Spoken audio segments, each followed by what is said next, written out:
Hi, everyone. Thank you for joining me here. I am here from Budget Your Trip.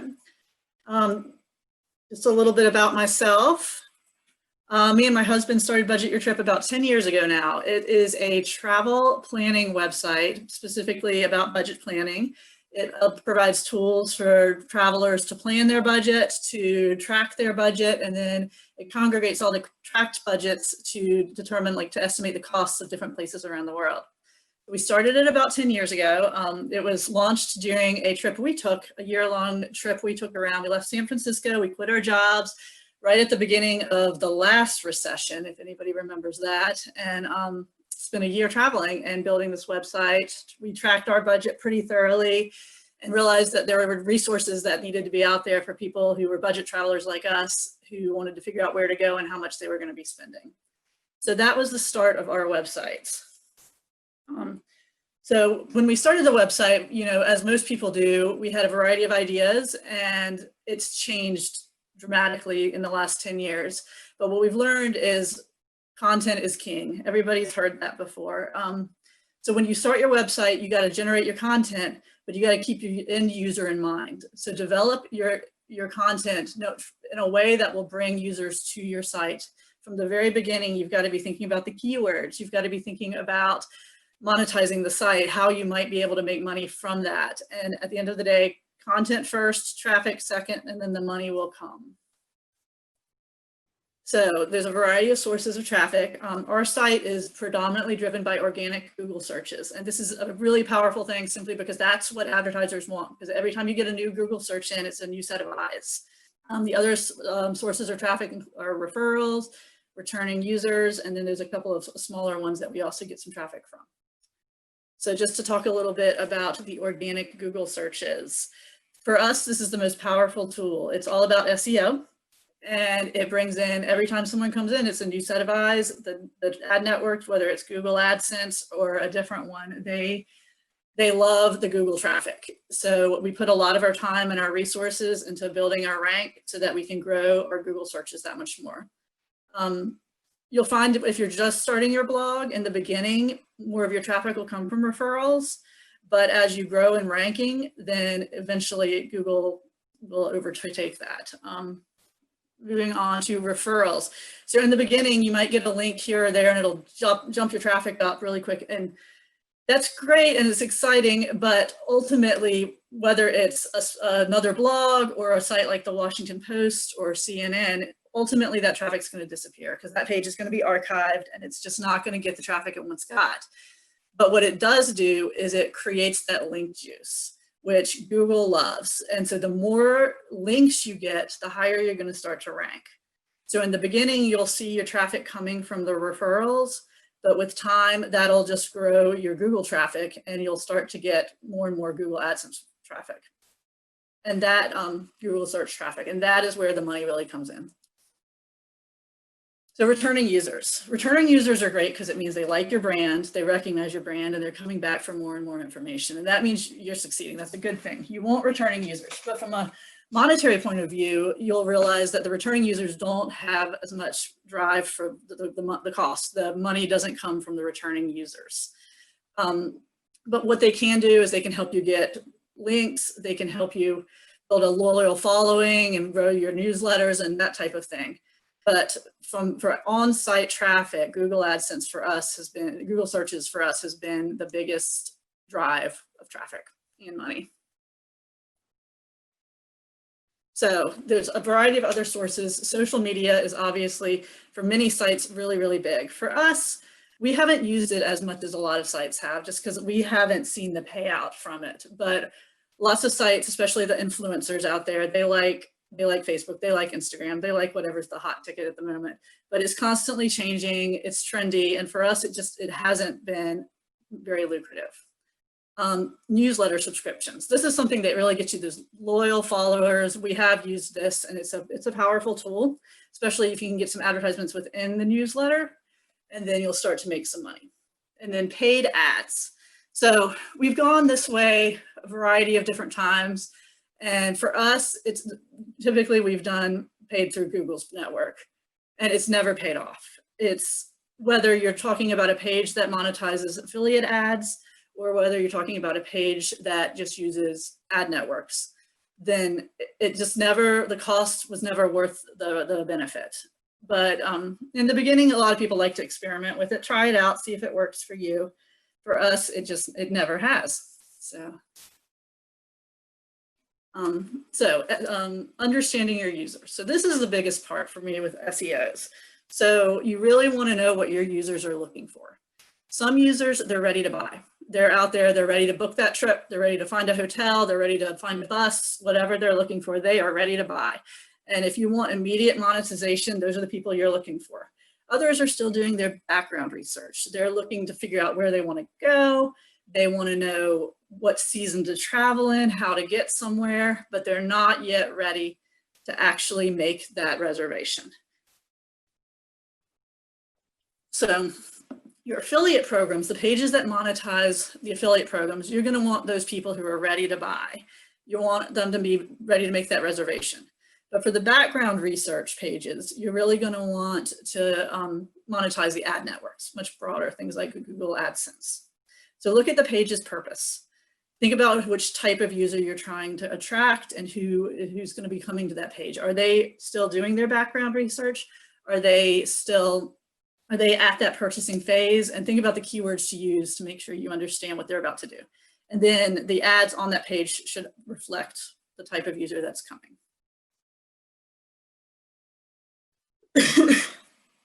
So then once you know what type of user you want to bring into the page, you really want to choose the right keywords. So for background research, those tend to be the broader keywords, things like traveling to Italy or Spain, where should I go? Things like best season to visit Thailand, or what's the weather in South Africa in January. These people are not ready to make their purchases, but you can definitely monetize these sites with broader ad networks. The travelers that are ready to make the purchases, you want the right keywords for them. So they're going to be searching for something a lot more specific. They're going to be looking for the tours specifically of the Louvre in Paris. So a lot of details in those keywords. They're going to want the buses that travel from Hanoi to Hue, then the bus schedules and the time frames and how long that trip takes.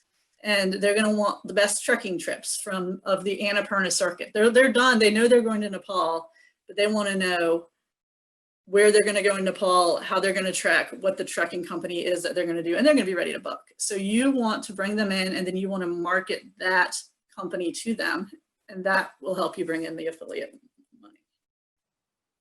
So looking more at the keywords, there's 3 kind of categories of keywords. If you think about it, it's like any other curve. You've got up here, you've got the head of the curve, the body of the curve, and then the long tail. So the head of the curve drives most of the searches. These are the broader categories. These are things like travel to Spain, travel to Italy. But these are also the pages that are the most competitive. These are the 1 or 2 word keywords. But they're also the ones that rank TripAdvisor, Lonely Planet, the bigger companies. So if you're a smaller blog just starting out, these are going to be really hard for you to rank for. But if you could, they would bring in the most traffic, obviously, because this is the broadest category. But they're highly competitive. And as a beginning blogger, you're going to want to prioritize more the body of the curve. These are the more moderate category keywords, 2 to 3 words, a little bit more descriptive. They still bring in a decent amount of traffic, and you're still going to have a good amount of competition. But with just a few links to those pages, you can really bump up to the first page of Google. So some of these types of keywords would be things like tours of Costa Rica or Masai Mara tour operators. Masai Mara is in Kenya for those that don't know. And then, so really in the very beginning, the long tail keywords. So these are the ones that you can rank for pretty quickly because they're very specific. They're niche keywords and they're targeting a very specific audience. So if your site in particular has a niche to it, that'll help you bring in these long tail keywords. The challenge with them is you really need a lot of different pages because it's a long tail. You want as many people coming in so that you can drive up that traffic. But these are the low competition keywords. Things like Angkor Wat tours for kids, add in the descriptive details, affordable Charleston historical tours. You're going to be able to bump out things like TripAdvisor some because you will have those very niche keywords. So then there's another type of way of looking at keywords. There are the navigational, the informational, the investigational, and the transactional. So navigational keywords are really important because those are brand specific keywords. So when someone looks for your brand, so for us, it'd be budget your trip, travel costs, or something like that. So that they're looking for our website specifically. And even in the beginning, you want to be ranking really high for these navigational keywords because it should be in your URL. It should be throughout your site. It should be, Google should recognize that your company is Joe's blog, Joe's travel blog, and you should be at the very top. And your users are going to expect to find you at the top of the page. The informational keywords, those are more the background, the general information keywords. Those are things like travel costs for Kenya. And you know, if you have a niche to your blog, which is really helpful if you do, ours is budget travel, then you're going to want to be ranking high for these niche keywords that are still background information. Then there's investigational keywords. These are more in depth. These are when people are really, they're thinking about their trip, they're ready to go, but they're still figuring things out. And then finally, the transactional keywords. These are the pages that you're going to want the affiliate programs on. They're the ones where people are ready to book that bus ticket, that train ticket, that plane ticket, whatever it is. And so you want to have a very specific best tours in Angkor Wat for kids. And then they're going to click right over to your ad and they're going to make that purchase within the next few days. So choosing keywords is really important. It's one of the most important things you're going to do. So there's a variety of free tools out there. For us, we typically use the things provided by Google, Ads Correlate, Webmaster Tools. You can see what's working for you. You can see, sometimes you can see what's working for other people. You can see what's ranking high, what's competitive. So that's what we stick to. I've listed a few other free options out there, so you can look back to the slide if you want to try something different. But for us, we typically stick to the Google tools. So then other strategies for choosing a keyword. Sometimes it's fun to get creative with it. We've all seen the autofill on Google. So you can type in the first couple words and you'll see what other people are searching for. Use that because it's helpful. And the drop down to autofill is one of the first things we started using for creating pages and coming up with how we wanted our content on our site to look. And then look at the pages you already have and what's working. If you have a transportation-based page and is bringing in your traffic, then find a way to multiply that. Use different categories, use different locations, different types of transportation, and expand on that, and the money will follow. And then at the very bottom of Google, everybody's seen the related search box. So you can do a general search, and then at the bottom, it'll show you what other people are searching for that are very similar. And a lot of times they'll add in a little more detail. So you can see what Google thinks is relevant to that search. So in addition to the free tools, there's also a number of paid tools that help you find keywords.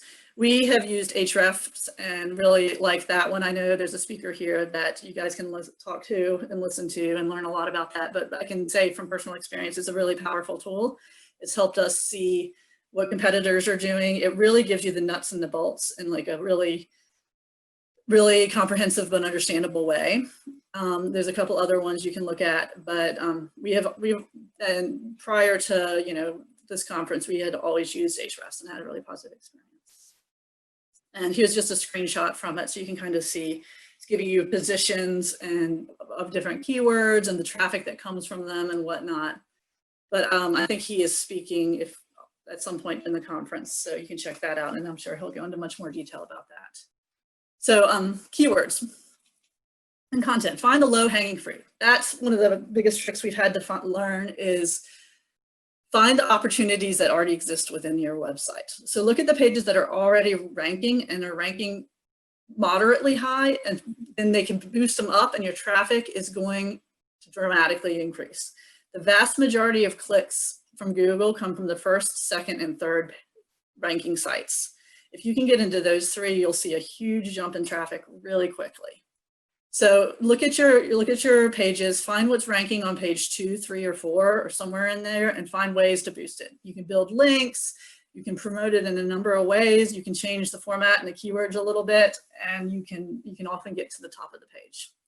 But one thing to remember is the higher you rank, the harder it is to move up. If you're on page 6, 7, or 8, you make 1 or 2 links will likely bump you up to page 2 or 3. But if you're in position number 4, it's going to be a lot harder to get up to position 2 or 1. You're going to have to build a lot more links.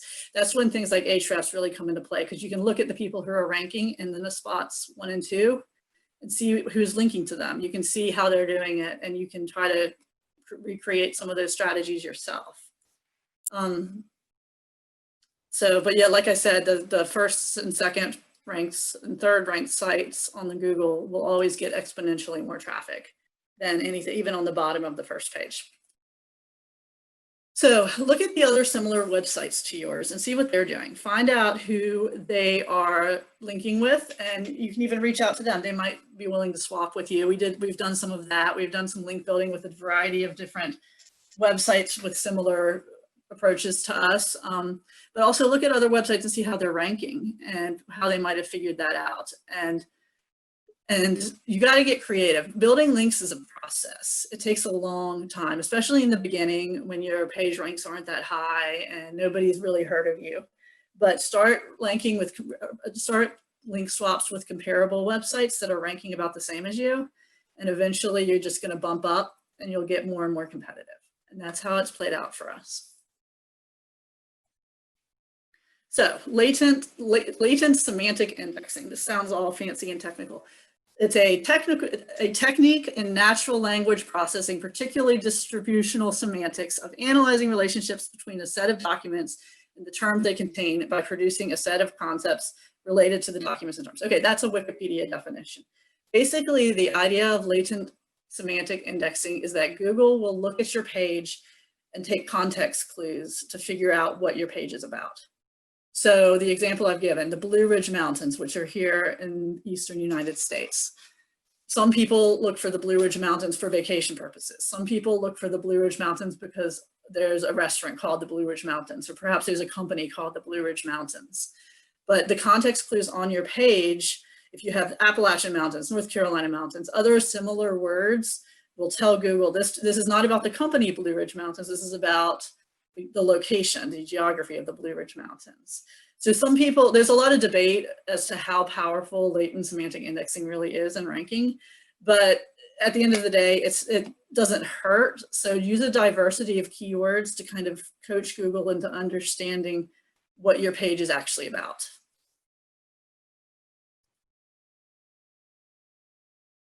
So now back to like the initial point. Well, content is king. So especially since some of their algorithm shifts a few years back, like Google Panda, Google is really, really, really looking for high quality pages. They're not looking for those auto-generated 200 to 300 word pages that used to rank high quickly, especially, and you know, some of the big sites were known for putting those out. And so this actually gives an opportunity for the smaller sites that take more time and do more research and write the better contents to jump up and beat the TripAdvisors of the world. So from our experience, you need at least 500 words on a page, preferably closer to 1,000. We try to have up to 1,000 words on most of our pages. And they do take that into account, and it will help you move up in the rankings. And it will help you to navigate any future algorithm shifts. So also, Google likes when you come across as an expert. So writing a bunch of articles, a variety of articles on like one very specific topic. So back to the Blue Ridge Mountains. If you cover the geography within the Blue Ridge Mountains and the transportation and the hotels and all the different aspects of travel in the Blue Ridge Mountains, then you're building your reputation in Google's eyes. You're becoming that expert. So take an area, whatever it is, whether it's transportation or a location or something like that, and build a profile with a bunch of articles about that specific area, and they'll all boost each other up. And it'll help that happen exponentially. You really will notice a difference. So another thing that some people say, author bios are really helpful, that it presents you and your writers as experts. Not everybody agrees with that. So, I mean, it doesn't hurt. So it's something to consider having as an author bio at the bottom or the top of your page, kind of describing who the author is that wrote that and their expertise. But at the end of the day, you know, we all know what a quality content looks like. It's thorough, it's thought out, it's researched, it's written in an understandable way, it's broken down into subsections with good headers that guide the reader to understand what it is, and it flows naturally. This isn't like a research article. This is a natural, intuitive article that somebody can read. They can scroll through, they can scan the headers, and they can understand what it's saying quickly. If your readers can understand your page, then Google will also understand your page.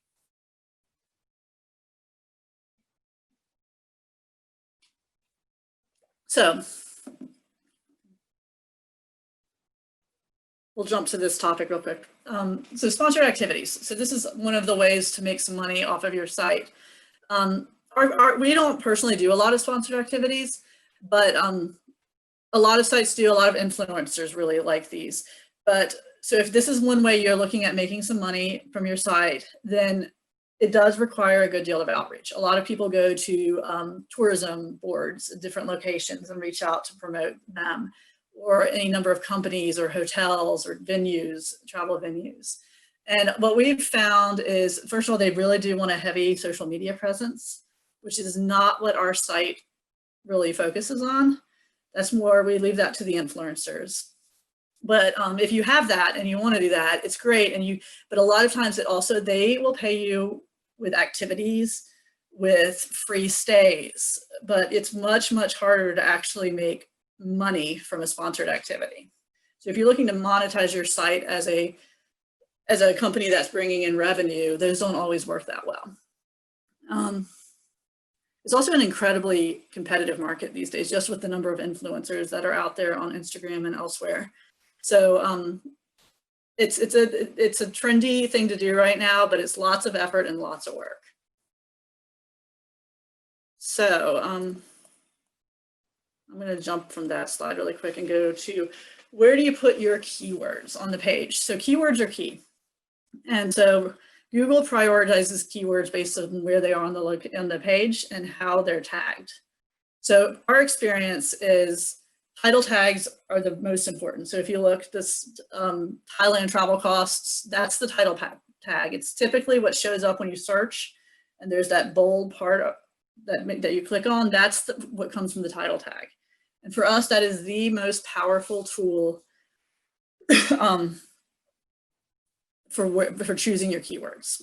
Other popular ones, header tags and the URL really add a boost to the keywords as well, and links in the page. So if you turn something into a link, it suddenly becomes a lot more powerful in Google's eyes. Another one that kind of is a hidden, easy way to create some keywords is your image tags. And Google really likes those. So image tags, header tags are also obviously important too. So think about diversifying your keywords within those tags and which ones, the most important ones, should go in the title tags. So then the process for choosing your keywords.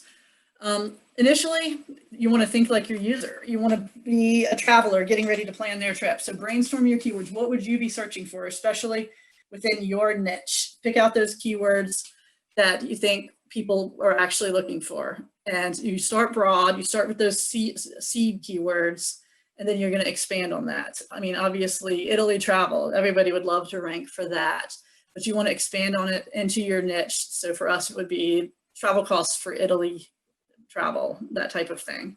Add descriptions to those seed keywords and look at all the tools that we discussed earlier, the related keyword search, the drop-down menus, the free programs that you have that you can find keywords with, and like get a diversity of keywords and just write them down, brainstorm them. And then you want to look into your Ahrefs or whatever it is you're using, figure out how competitive they are, what pages are ranking for those keywords, how are they ranking for those keywords, where have they switched, where have they done link swaps with to get ranking, how many link swaps do they have, what is their page rank to get that high. And then you can kind of cultivate a page that has keywords that are powerful, that you can realistically rank for, and is a worthwhile project for your website. Especially if you're in the beginning, you want to use modifiers to those seed keywords so that you get more of the long tail keywords. Those are going to be far less competitive. And a lot of times they're going to be helpful with the affiliate marketing, and that can bring in some real money because those are the people that are ready to book.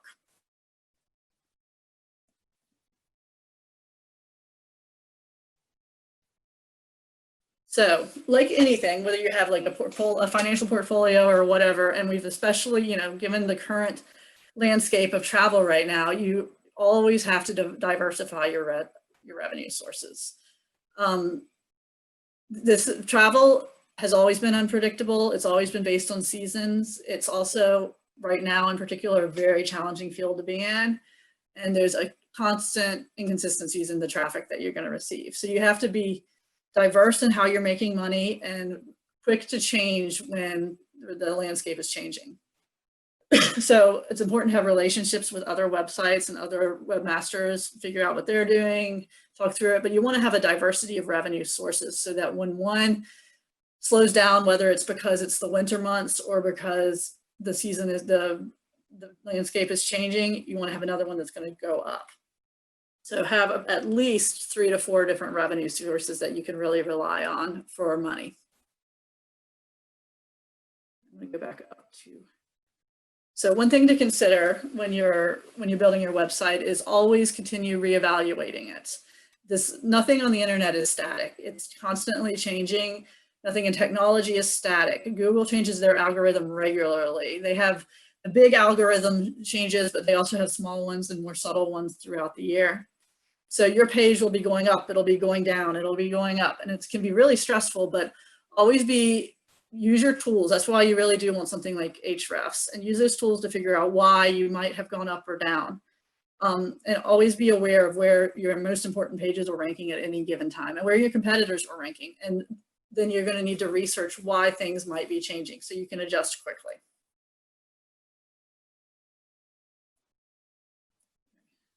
So the types of revenue. So Google AdSense is a big one, especially in the beginning for people.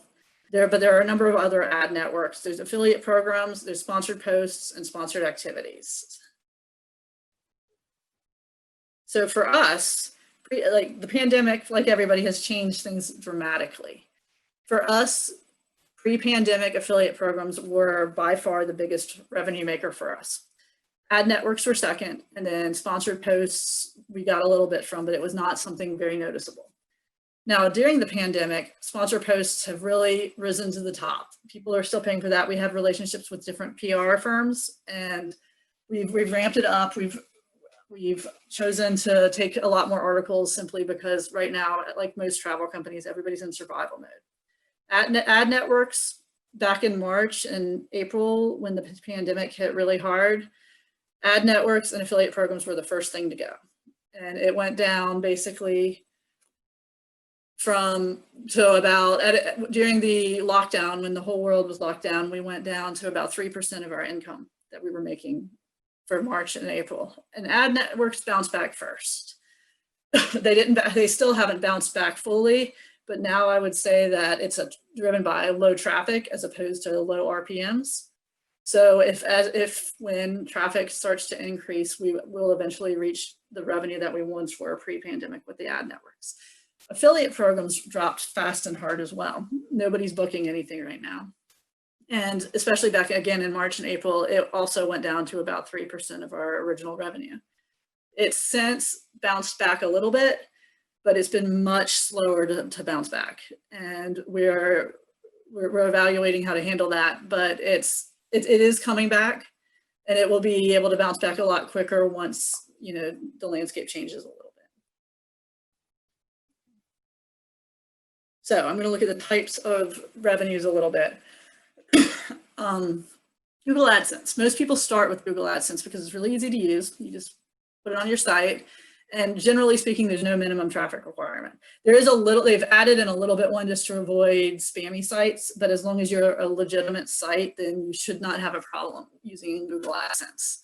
And we still use it. It's a great source of revenue. It's been more stable, I would say, during the pandemic than some of the other ad networks we use, simply because I think it is so large. Their RPMs it dropped like everything else, but they've bounced back fully. And right now, I would say our RPMs are above where they were pre-pandemic. Our traffic is below, which is an interesting situation. The limitations of using something like Google AdSense is they don't always have the highest revenue. Like during normal times, we definitely were making a higher RPM with some other ad networks that we also use. It's also, they're unpredictable. If Google doesn't like you, they disappear. And So you gotta work within their rules and make sure that you play nice.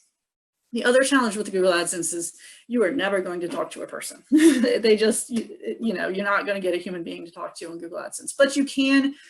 It's because so many websites use them, it's relatively easy to look on the internet and find other people who've had your problem, your challenge, your question at any given time, and you can find out how they navigated that. So yeah, so Google AdSense is still something that we use. So other ad networks. There's a variety of popular ad networks. Some are better than others. Different people have different opinions and have had different successes with them. But generally speaking, a good number of them do have higher RPMs than Google. They, the main one that we do use, they fell rapidly back in March and April, like everything did. They have started to come back pretty solidly now as well. And the benefit of them is the personal interactions that you're going to have. Like, we have a point person at the company that we can talk to. Again, now they're also navigating the challenges of the economy at the moment. And so a lot of the people, the personal interactions that we once had don't exist anymore simply because they're minimizing their staff like everywhere is. But we have always had a good communication with the ad network. They work with us. They want us to monetize our site in the most efficient way possible too, because it helps them. So the back and forth dialogue has been really good, especially in these times, because everybody's really works together and come together to navigate this time. As far as limitations for these other ad networks, the revenues, what we found, we've experimented with a number of them. The revenues vary widely between the companies. So you don't want to jump right in based on promises they make you. You want to maybe do a little test run for a month or so to see how it's actually going to play out in the real world, because you could lose a lot of money if you just put it suddenly on your site and they don't meet the expectations they set for you, which is not uncommon. A lot of people have that experience. So you definitely use caution when you're experimenting with any new ad network that you've got. Typically, the higher paying companies, the ones that are going to beat Google, they're going to have a minimum traffic requirement. And not always, but generally speaking, the higher the traffic requirements, the better the payout. So the more reputable companies, the ones that are getting the bigger money, you'll get the bigger money from, are going to have the higher requirements in traffic. Affiliate programs. So there's countless affiliate programs these days. There are the large ones. There's things like Amazon, Hotels.com, Booking.com, Kayak, Kiwi. A number of those can be found on Travel Payouts.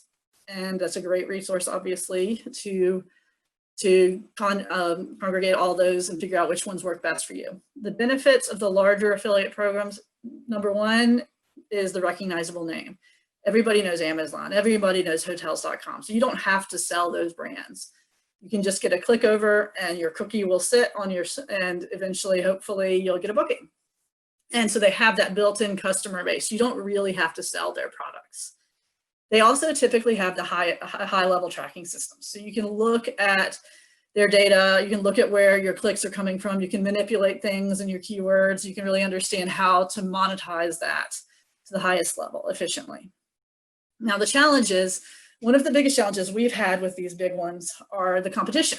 So you might be able to get a lot of clicks, but it'll almost immediately be overwritten by, your cookie will almost immediately be overwritten by another click from another website. So while they get such a high number of bookings, we don't often see that money. So that has been a challenge. The other thing, similar to Google, is communication can be very difficult or non-existent with a lot of these. So you're really on your own. You are a small fish in a big pond. They are not depending on you for very much. So they're going to make changes quickly. They're not going to communicate well to you. You're really on your own. So niche affiliate programs, these are the smaller ones that are often transportation related, specific tours or activities. A lot of them can be found on Travel Payouts. That's a good way to find them. These are the ones that really benefit when you use the transactional keywords. They're kind of low-hanging fruit because you can rank really high quickly for those transactional keywords, and then the catch is you have to sell their product. So the biggest challenge with a niche product is most people won't have heard of the company. So you're not just providing a link that someone's going to click through and hopefully make a booking. You're really selling an actual product and creating brand awareness for them. But because of that, there's very little competition. And so if you can successfully sell their product, you're going to make a good amount of money from it. So that if you're using those long tail keywords and you're able to sell the products, this really can pay out. The other benefit we've really had with the niche affiliate programs is the high level of communication and the personal interactions. We've been able to create relationships with some of these companies, and it's a back and forth relationship, especially right now when things are in such flux and everybody's trying. It really is. It's impressive to see the companies working together to try to navigate this. And there's been a lot of, some companies have done a really great job of boosting the revenue of their affiliates by raising the percentage that they get and doing things to help them pull through this time. So the communication's been there. And they're open to suggestions, and there's a back and forth dialogue that you're not going to get with those larger affiliate programs. So then each affiliate program or ad network has a different type of payout. You can get paid by the booking you make, or you can get paid per the click. And each one has kind of a positive and a negative spin to it. Paid for the booking per booking tend to be larger, but they're a lot less frequent. Now, this was a really powerful method a year ago pre-pandemic for us because you could get large lumps of money from just 1 or 2 bookings, depending on what you're promoting. Now, obviously right now, bookings aren't happening as much. So the pay-per-click is a bigger source of our revenue. But long-term, as things start to return, the pay-per-booking has been really successful. You'll see this on sites like hotels.com or Amazon. They often use pay-per-booking. Now, pay-per-click is a lot less money. The RPM is a lot lower, but it's much more frequent. So sites like Skyscanner, Kayak Flights, and Hotels to combine, you'll see this a lot with like the airline ads and stuff. You'll get a pay-per-click for that. So sponsored posts. This has become one of our bigger revenue sources right now while things are struggling to come back. And you got to be really careful with sponsored posts simply because you'll get a variety of different levels of quality. And you got to look out and make sure, first and foremost, no duplicate content. Google hates duplicate content.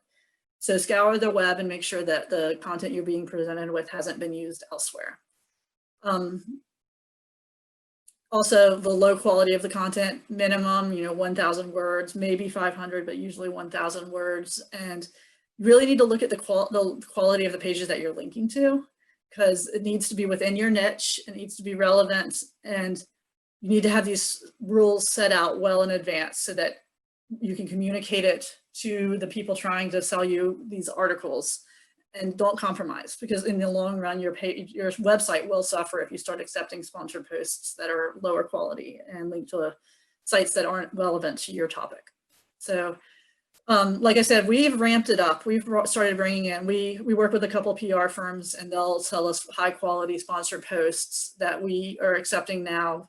Whereas once things come back, we'll likely rein that in a little bit, just because we don't like that being a big part of our revenue source. So there's a number of useful tools out there to help you with the SEO and website monetization. Moz is a big one. We use it a lot. It has all kinds of just articles and tools that you can buy and some free tools as well.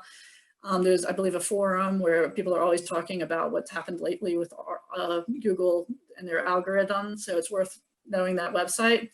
Ahrefs, I've said it before, and we use it. We've used it for a while, and we have great things to say about Ahrefs. SEMrush is another one. Just familiarize yourself with the different tools and the websites out there so you know where to go to when you have a question. So one thing with SEO and the internet business in general is expect the unexpected. Obviously, nobody saw this pandemic coming a year ago, and things change, whether it's Google's algorithm or something happening in the world that influences travel. Like, you have to kind of be prepared to shift your website as necessary just to meet the current situation. Learn from your mistakes. In the beginning, we started our website 10 years ago, and the direction it's taken has turned and gone one way and then another way. And you'll not meet a website that's been around for 10 years that hasn't had that happen. So some things are going to work, some things aren't going to work. Your original idea may take off, but you're going to need to tweak it, or you may need to completely shift it. And that's okay. That's part of it. So remember, Google updates their algorithm frequently. So you need to be prepared to figure out how to work your website within the changes. For us, the biggest one that hit us was Google Panda. And that was a while back, but it prompted the biggest change in our website and how we displayed content as of any change that's happened, because our content had been so data driven. We really had to beef up the pages, the actual information that wasn't data. The actual text on the pages had to ramp up to meet the expectations that Google brought in. That one hit a lot of major websites and a lot of shifts were made. And it probably took us, from the time it hit us to fully recovering and ultimately thriving from it, probably took us about 4 to 6 months to fully recover. So, and we were hit pretty hard. So you can, even if you get hit hard, you can make powerful changes that are going to bring you back. So the trick is, though, to change quickly and to figure out immediately like what shift in the algorithm caused the negative situation, and then you can respond quickly and rework as necessary. But the best way to avoid any of those situations is to be proactive in the beginning and to create high-level content. Content is king, and Google continues to require better and better content to rank higher and higher, which is benefiting everybody. It's benefiting the smaller blogs. It's forcing better content out of the larger ones. So I think ultimately it really is the way to negate any algorithm shifts. The other one is to always be building the trusted backlinks, because some of the shifts are often about link building. And if you're doing anything a little sketchy that doesn't look right, just don't do it. Because once Google doesn't like those, that can be a lot harder to shift, because you have to retroactively recorrect all these backlinks. So just, it's worth avoiding in the beginning. So also, don't panic. Your traffic's going to fluctuate. Sometimes it's because of an algorithm shift. Sometimes it's because of just, a holiday that you didn't realize was happening in another part of the world and people just weren't on the internet. So don't panic based on day-to-day changes. But if it does seem to be a trend, start looking into it immediately and determine why your traffic dropped when it did. If your traffic fell, in all likelihood, there are other websites out there whose traffic was also affected, and you can get it on the internet really quickly and figure out who else is being affected and what you guys have in common and why what changes need to be made that will help you figure that out. So one of the best ways to do it is to figure out exactly what date your traffic dropped. If you suspect it was an algorithm shift, then track it down to a specific day and you'll be able to see who else was affected in that same time frame. And then also you want to look at the types of pages and the keywords that were impacted. Most of the time, it's not going to impact your whole website. It's going to take a subset of pages that have a lot in common of a subgroup or a certain type of keyword, and it's going to impact the pages that are driven by that keyword. So look into exactly what groups, where the traffic's falling and why, and you can kind of navigate that. That's actually one of my favorite parts of the job, is when the traffic falls, to figure out why and where, and if I do need to be concerned. And once you have a better picture of why your traffic's falling, then you can start figuring out what to do to negate it and to fix it. And sometimes it's easier to fix than others. Hopefully it's a quick fix, but if it's not, you can work to build it up if you know what's wrong. So, like I said earlier, this is a constantly changing environment, especially right now with the pandemic. SEO and the travel industry have been hit hard. The travel industry in particular has been hit hard. And many of the reliable destinations, there's a lot of people out there that are hurting, and the trends have changed. And it's my takeaway from it is the communication that's happening within the industry has been really impressive. And people are, some of these, hotel congregate websites are reaching out to the actual hotels and hostels to see what they can do to help them, and vice versa. So the communication and the working together has really been powerful. And but even without the pandemic, you got to know that the environment will always be changing. Trends are changing. It's very dynamic. It's seasonal. and you got to shift your website accordingly and be aware of what's happening in the industry. For us to navigate the current situation, like most websites, you know, weekend trips are much more popular now than they used to be. We have always been driven by international travel, but we are focusing a lot more on like weekend trips and people saying the staycation idea, the going just a couple hours away for a few days, family trips, like immediate families are going places together just to get a change of setting. And local destinations. So road trips, much more than plane. Obviously, not a lot of people are flying these days. So kind of we've been modifying who our target users are simply because those are the people who are going places right now. And then slow growth. There is no overnight success story. I mean, there may be a couple, but that by and far, there's no overnight success story. You know, we've been at this for 10 years and what we found is the first couple of years were the slowest growth, and then it climbs more exponentially. The more traffic you get, the easier it is to get more traffic. So just stick with it. Success breeds success. So as your traffic grows, as your brand reputation grows, as your links grow, you will see an exponential growth in your traffic. And with that will come more opportunities to earn money. And I think that's all I have to say today.